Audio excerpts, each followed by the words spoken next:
طلعتي وجه جميل والشمس كبسمته ظل.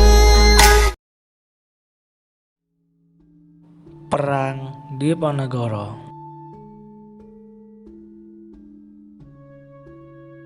Pangeran Diponegoro adalah anak dari Sultan Hamengkubuwono III dan Raden Ajeng Mangkarawati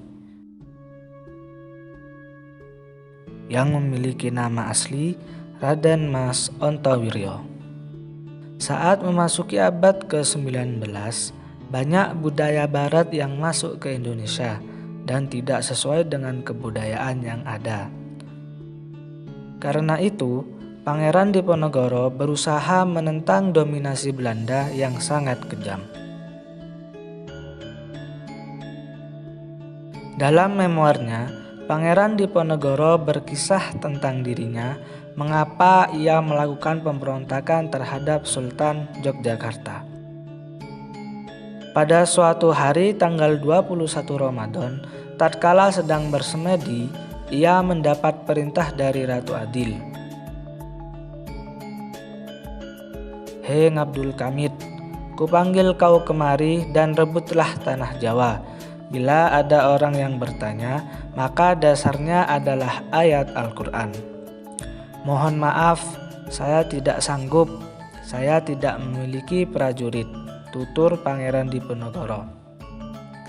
Pangeran Diponegoro merasa prihatin dan malu di mana kesultanan yang dipimpin oleh ayahnya cenderung berbudaya kebarat-baratan. Sejak peristiwa itu, ia meninggalkan aktivitas di keraton dan hanya sesekali kembali pada hari besar saja. Tahun 1823, Joker Anthony Hendrik Smyser yang dikenal sangat anti terhadap Pangeran Diponegoro diangkat sebagai residen di Yogyakarta. Tahun 1825, Smyser merencanakan pembangunan sebuah jalan dan mulai menyuruh para pekerjanya memasang anjer suatu pancang atau suatu patok yang secara sengaja dilewatkan pada tanah milik Pangeran Diponegoro. Pangeran Diponegoro memerintahkan rakyatnya untuk mencabut anjir-anjir tersebut. Namun, Smyser memasang kembali pancang tersebut dan dijaga oleh pasukan Macanan. Namun anjir-anjir tersebut tetap dicabut oleh pengikut Diponegoro dan diganti dengan tombak. Insiden inilah awal mula Perang Diponegoro. 20 Juli 1825. Rakyat Tegalrejo berkumpul di dalam Tegalrejo dengan membawa senjata dan menyatakan dukungan kepada Pangeran Diponegoro. Belanda datang ke kediaman Diponegoro yang berada di Tegalrejo dan terjadi pertempuran yang sangat sengit. Dan dengan berbagai pertimbangan, Diponegoro dan para pengikutnya mundur ke daerah Bukit Selarong. Diponegoro bukanlah seorang pemimpin yang individualis. Sebelum memulai persiapan perang, ia mengirim anggota keluarga, anak-anak, dan orang lanjut usia ke Dekso yang ada di Kulon Progo. Langkah pertama, memulai perlawanan dengan mendirikan benteng pertahanan di Gua Selarong. Di Selarong, Diponegoro menyusun strategi seperti berikut. Yang pertama, merencanakan penyerangan ke Keraton Yogyakarta dengan mengisolasi pasukan Belanda dan mencegah datangnya bantuan dari luar. Yang kedua, mengirim kurir kepada para bupati atau ulama untuk menyiapkan perang melawan Belanda. Yang ketiga, menyusun nama bangsawan sekiranya mana yang lawan dan mana yang kawan. Yang keempat, membagi kawasan Kesultanan Yogyakarta menjadi 16 mandala perang yang terbagi menjadi Yogya dan sekitarnya.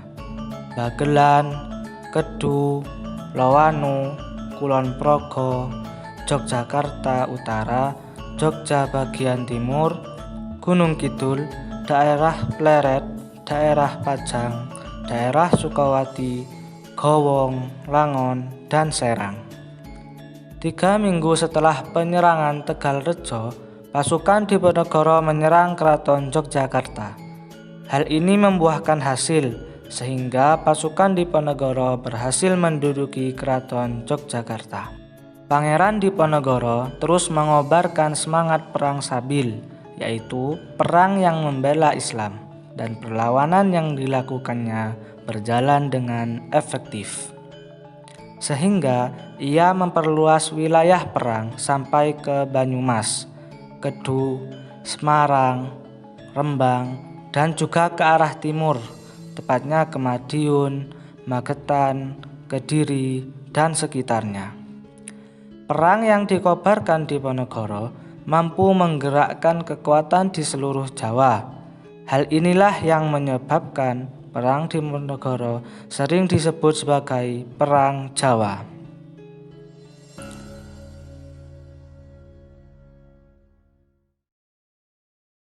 Belanda mengirim beberapa komandan tempur untuk melawan Diponegoro. Hingga pada 4 Oktober 1825, Belanda menyerang pos pertahanan Diponegoro di Gua Selarong. Namun, pertahanan tersebut telah kosong karena sudah dipindahkan ke Dekso di bawah pimpinan Alibasa Sentot Prawirodirjo.